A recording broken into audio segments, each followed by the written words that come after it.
Hi, this is Tammy Campbell with the Impakt Realty Group, part of Keller Williams Realty West. And today I'd like to discuss what happens when your house is under contract as a seller.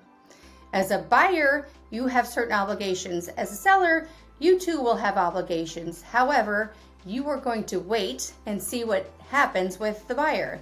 Buyers will deposit their earnest money, and that doesn't require any effort on your part.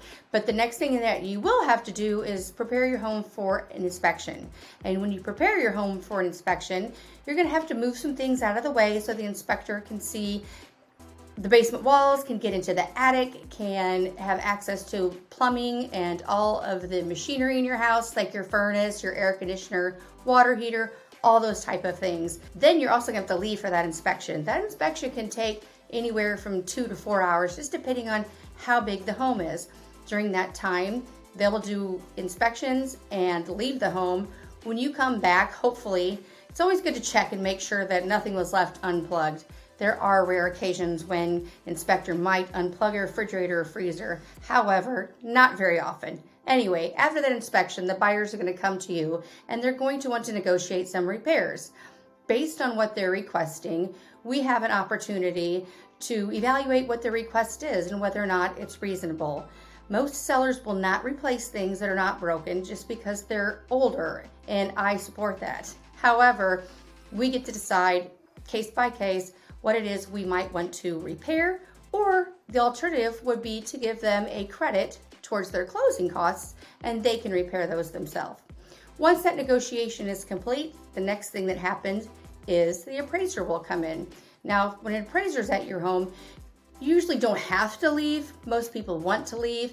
They usually take 30 minutes. They'll take pictures of the different elements of your home to determine the condition and the value that you are offering that buyer. Based on those results, they may agree with the value that the buyer's paying. They may not, and potentially there could be another negotiation. It's hard to tell exactly if there would be anything that comes back from the appraiser. My experience has been very rare occasions. Have you ever seen an appraiser not value the house? But it can happen. Now, if you have a cash buyer, they don't need an appraiser, so chances are you won't have an appraisal. Either way, once that step is through, then it's pretty much getting ready for closing, and you're going to be packing, and you're going to get all your things arranged to get out of the home. So when you're funded, the buyer can come in. Now, the buyer will do a final walkthrough, and the house does not have to be empty for that. They'll come through and look at any repairs that we made on their behalf as an inspection negotiation item. And once they're done with that final walkthrough, then they won't be in the home again until after closing and funding. And that is when the buyer gets the keys and gets to come in. Now, when you move your things out, you are responsible for a couple things like running the vacuum, sweeping the floor. They call it keeping your house broom swept. So it's just presentable. You're not leaving a bunch of personal property items, and you've cleaned up after yourself. Kind of the basic way you'd like to move into your new home. So there's not as much action and activity on the seller side. It's a matter of responding to what the buyers are doing. That's about everything that goes into the time period from getting your house under contract to getting to the closing table.